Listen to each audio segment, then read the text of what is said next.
नमस्कार दोस्तों एक हमारा पड़ोसी मुल्क है पाकिस्तान और एक शब्द है फजीहत। अब ये दोनों जब न तब मिलते रहते हैं, यानी कि जब न तब पाकिस्तान की अंतर्राष्ट्रीय मंचों पर फजीहत होती रहती है। हाल में ही अपने दो पड़ोसी मुल्कों से पाकिस्तान को बड़ी फजीहत उठानी पड़ी है, शर्मिंदगी का सामना करना पड़ा है और ये दो पड़ोसी मुल्क हैं भारत और अफ़गानिस्तान। दोस्तों आपको याद ही होगा कि अफ़गानिस्तान में जब तालिबान की सरकार बनी थी तो पाकिस्तान सबसे पहला देश था जिसने तालिबान को मान्यता दी थी, लेकिन अब वही तालिबान पाकिस्तान को आंखें दिखा रहा है। और ऐसा क्या हुआ, पाकिस्तान ऐसा क्यों कर रहा है, क्या इसमें उसका कोई फ़ायदा है, यही हम इस वीडियो में जानेंगे। दोस्तों संयुक्त राष्ट्र महासभा में बीते दिनों पाकिस्तान के प्रधानमंत्री शहबाज शरीफ ने फिर से कश्मीर का राग आलापा। शहबाज शरीफ ने हालांकि शांति की भी वकालत की और उन्होंने बातचीत का भी मुद्दा उठाया। शहबाज शरीफ ने बड़ा लंबा चौड़ा भाषण दिया। उन्होंने कहा कि भारत और पाकिस्तान 3 युद्ध लड़ चुके हैं, लेकिन इससे न फ़ायदा पाकिस्तान को हुआ है और न ही भारत को हुआ है। उन्होंने कहा कि ये अब दोनों देशों को तय करना है कि क्या हम ऐसे ही रहेंगे, आपस में लड़ते रहेंगे, या फिर हम कोई शांति की बात करेंगे, हम बातचीत के रास्ते पर आगे बढ़ेंगे। और दोस्तों ये जो बात उन्होंने कही, ये बात तो वैसे बड़ी अच्छी लगती है सुनने में, लेकिन साथ में उन्होंने फिर कश्मीर का मुद्दा वहाँ जोड़ दिया। अब कश्मीर का मुद्दा ऐसा है जिसके बारे में बात किए बिना कोई भी पाकिस्तान का सियासतदान तो रह नहीं सकता। तो इन सब बातों के साथ उन्होंने ये भी कहा कि बातचीत तभी संभव है जब पाकिस्तान की समस्या का, पाकिस्तान के मुद्दे का हल किया जाए। और भारत को ये बात बहुत ही नागवार गुजरी और शहबाज शरीफ शायद ये इशारा देने की कोशिश कर रहे थे कि पाकिस्तान एक ऐसा देश है जो कि आतंकवाद का समर्थन नहीं करता, एक ऐसा देश है जो कि शांति चाहता है। और भारत ने फिर अपने जवाब देने के अधिकार का इस्तेमाल किया और बहुत ही करारा जवाब भी दिया। लेकिन भारत ने जवाब देने के लिए आगे किया संयुक्त राष्ट्र में भारत के अस्थायी मिशन के प्रथम सचिव मिजितो विनीतो को। अब देखिए संयुक्त राष्ट्र में विदेश मंत्री एस जयशंकर भी थे, लेकिन उन्होंने जवाब नहीं दिया।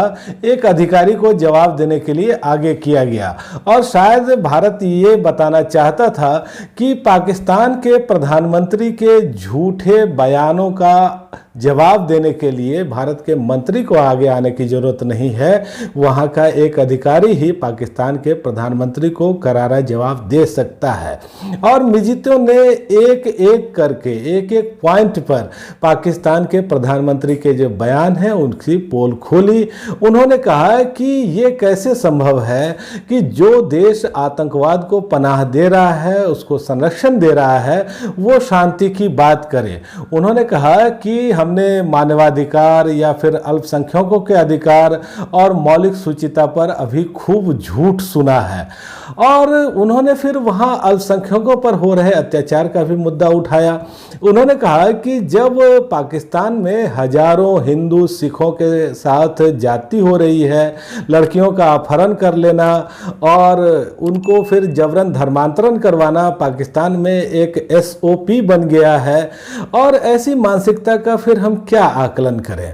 तो देखिए भारत ने सचिव स्तर के अधिकारी को आगे कर करके एक तरह से पाकिस्तान को उसकी हैसियत ही दिखा दी।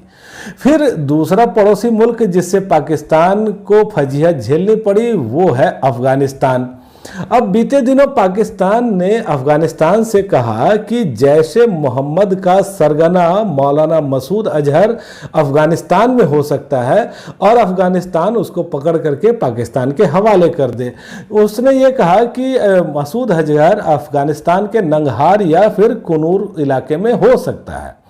और देखिए पाकिस्तान मीडिया में कुछ खबरें भी चलाई गई कि पाकिस्तान ने इस बाबत अफगानिस्तान को एक पत्र लिखा है।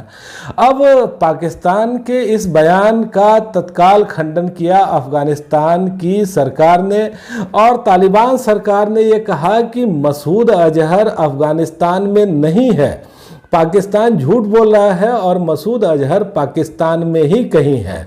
तालिबान के प्रवक्ता हैं जबीउल्लाह मुजाहिद, और उन्होंने ये कहा कि ये मोस्ट वांटेड आतंकवादी पाकिस्तान में ही छिपा हुआ है। अफगानिस्तान सरकार ने तो यहां तक कह दिया कि असली आतंकवादी पाकिस्तान की सरकार है और वहां की खुफिया एजेंसी ISI है। उसने ये दावा किया कि उसे ये पता है कि मसूद अजहर पाकिस्तान में कहां छिपा हुआ है। देखिए, पाकिस्तान को इससे पहले भी आतंकवादियों के मुद्दे पर फजीहत झेलनी पड़ी थी। लश्कर के ऑपरेशन कमांडर साजिद मीर के मामले में पाकिस्तान ये कहता रहा था कि साजिद मीर का निधन हो चुका है, वो मर चुका है, लेकिन फिर बाद में उसको उस पर कार्रवाई भी करनी पड़ी थी। तो आखिर पाकिस्तान ऐसा क्यों कर रहा है? वो क्यों बार बार ये दिखाने की कोशिश कर रहा है कि वो शांति का पैरोकार है, लेकिन बार बार उसे फजीहत भी झेलनी पड़ रही है? अब देखिए, पाकिस्तान की जो सारी छटपटाहट है वो FATF की ग्रे लिस्ट को लेकर के है। FATF यानी कि फाइनेंशियल एक्शन टास्क फोर्स एक इंटर गवर्नमेंटल ऑर्गेनाइजेशन है जो कि मनी लॉन्ड्रिंग और टेररिस्ट फंडिंग पर निगाह रखती है। तो FATF ने पाकिस्तान को रख रखा है ग्रे लिस्ट में। अब ये जो ग्रे लिस्ट है एक तरह की चेतावनी ही होती है, लेकिन इसका असर तो पड़ता ही है और खास करके विदेशी निवेश पे असर पड़ता है। अब FATF की जो अगली बैठक है वो होने वाली है 18 से 21 अक्टूबर को और होने वाली है पेरिस में। अब इस बीच पाकिस्तान ये चाहता है कि वो किसी तरह ये दर्शाए कि वो एक शांति प्रिय देश है, आतंकवाद का समर्थन नहीं करता, और अपना ये न्यू फेस दिखाने के चक्कर में वो कई बार फेक हो जाता है। अब पाकिस्तान ऐसी छवि पेश करना चाह रहा है, लेकिन दोस्तों मसूद अजहर का जो मामला है वो उसके गले की हड्डी बन सकता है। पाकिस्तान ये दिखाना चाह रहा है कि वो मसूद अजहर पर कार्रवाई करना चाहता है, लेकिन पाकिस्तान को इससे पहले भी 2 मौके मिले थे जब पश्चिमी देशों ने यह कहा था कि मसूद अजहर को उसके हवाले कर दिया जाए, और पाकिस्तान ने इससे बिल्कुल ही इनकार कर दिया था। तो अब दोस्तों ये देखना दिलचस्प होगा कि पाकिस्तान और किस किस तरह के नए पैंतरे लेकर के सामने आता है। क्या वो FATF की आंखों में धूल झोंक पाता है या फिर उसकी आंखों की किरकिरी ही बना रह जाता है? तो इस मामले में जो भी अपडेट होगा वो मैं जरूर आप तक पहुंचाऊंगा, लेकिन उसके लिए आपको ये करना होगा कि मेरे चैनल को सब्सक्राइब कर लीजिएगा और नोटिफिकेशन को ऑन जरूर कर लीजिएगा ताकि हर वीडियो की जानकारी आपको मिले। दोस्तों, आपको ये वीडियो अच्छी लगी है तो इसको लाइक जरूर कीजिएगा और कुछ कहना चाहते हैं तो कमेंट कीजिएगा। धन्यवाद।